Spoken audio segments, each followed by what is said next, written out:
Hello everybody, good morning. Greg here from Flowering Spikes Records with this week's website drop for January the 7th, 2026.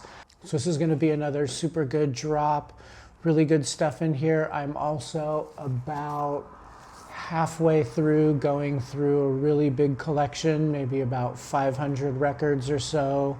Really going through and play grading everything and picking out the best, like 100, 200 out of there to put up on the website in the next few months. And there is just absolutely incredible stuff in this collection.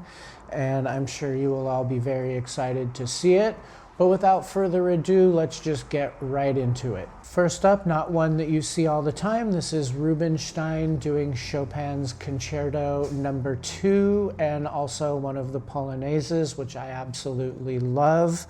This is RCA Living Stereo, Indianapolis, Shaded Dog from 1958. This is Schulte doing Offenbach's Gates Parisienne. And we're all very familiar, I'm sure, with the Living Stereo version, which is a sonic masterpiece. Never has been really one of my favorite pieces of music. I tend to prefer a little darker, deeper, heavier music from the classical repertoire. Nonetheless, though, this is an absolutely phenomenal interpretation of this piece, and I listened to him back to back just out of curiosity, and I actually like Schulte's version a lot more than the Fiedler Boston Pops one. This is a London Blueback from 1961. I've said it before, I'll say it again right now. This is one of my favorite living stereos. This is the Mendelssohn's Italian and Reformation Symphonies, Munch, Boston. This is from 1958.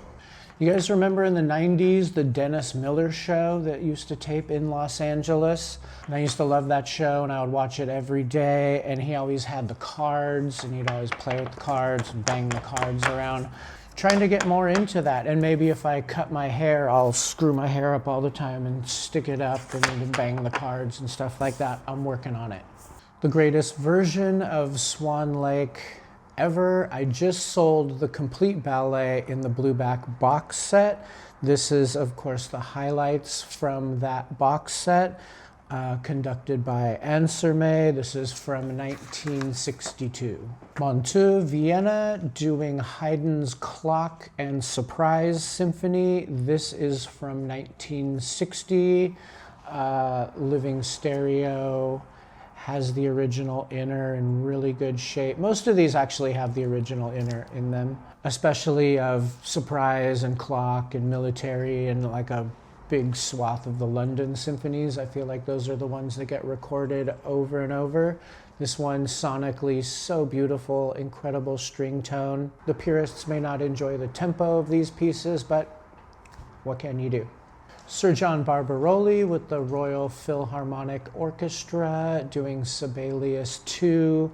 I love Sibelius 2. I love Sibelius in general. The other day, me and my friend Matthew were here, and I was talking to another guy who was trying to tell me that, you know, the Musical Heritage Society records, some of them are really great and they have a great sound, and this guy invented this subscription service and he felt like he mastered everything better than the originals. And so I dug through my dollar pile and I pulled out a stack of Musical Heritage Societies, and one of the ones we decided to shoot out was Sibelius 2. And I had the Berglund version, the Colin Davis version, the Anserme, the Mazel, this one, the Barbaroli, and we listened to all of them back to back, or at least side one of them, just to kind of get a feeling for the sonics of them. My favorite interpretation of it would have to be the Berglund on EMI, but this one was sonically just absolutely phenomenal. And of course, the Musical Heritage Society sounded like absolute shit. Once again, I'm going to read this one. There are a lot of words here.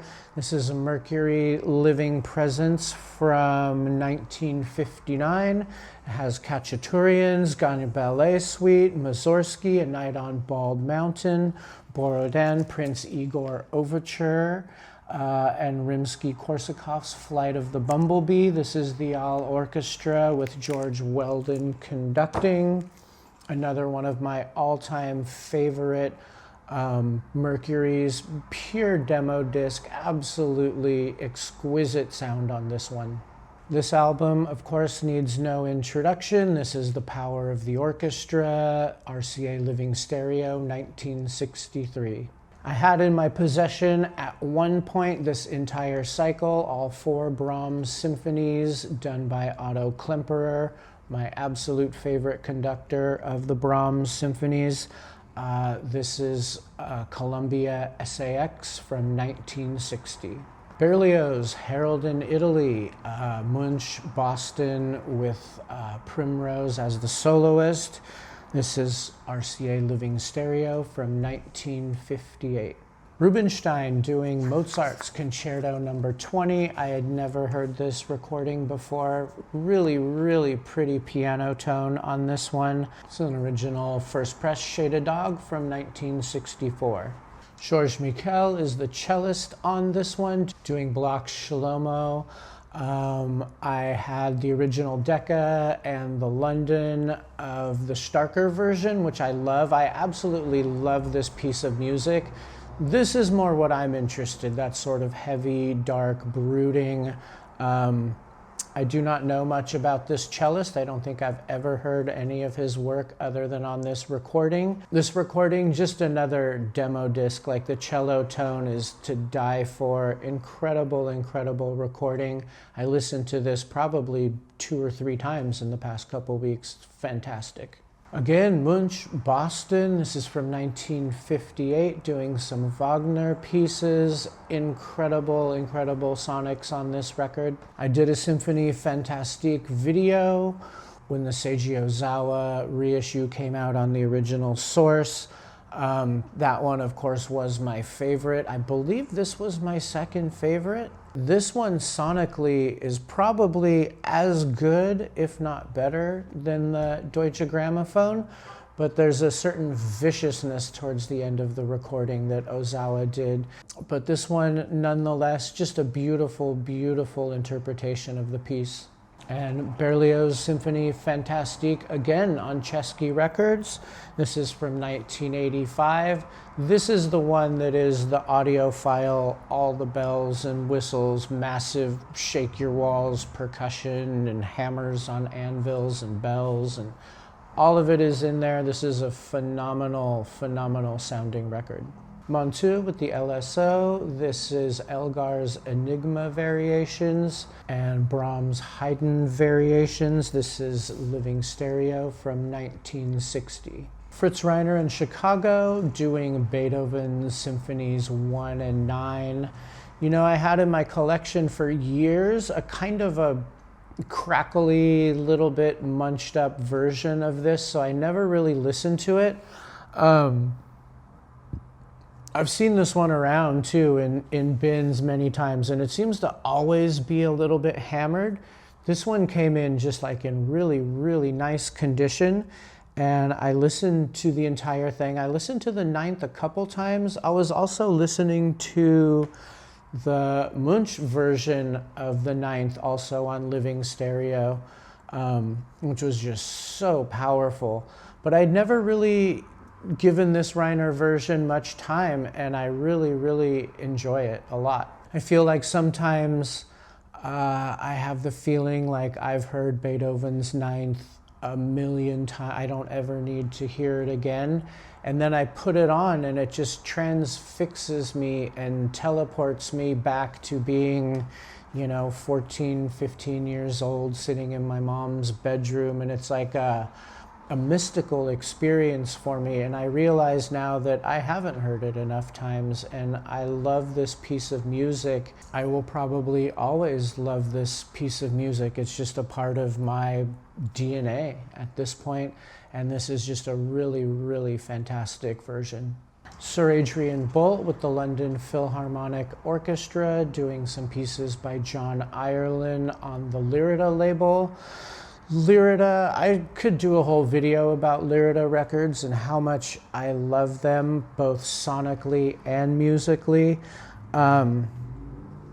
So Lyrita was started by Richard Eider, and he wanted to record and document the British composers from, 1920 to currently, whenever this came out in 1966. And so in case you don't know what Lyrita Records is, so John Eider he hired Kenneth Wilkinson.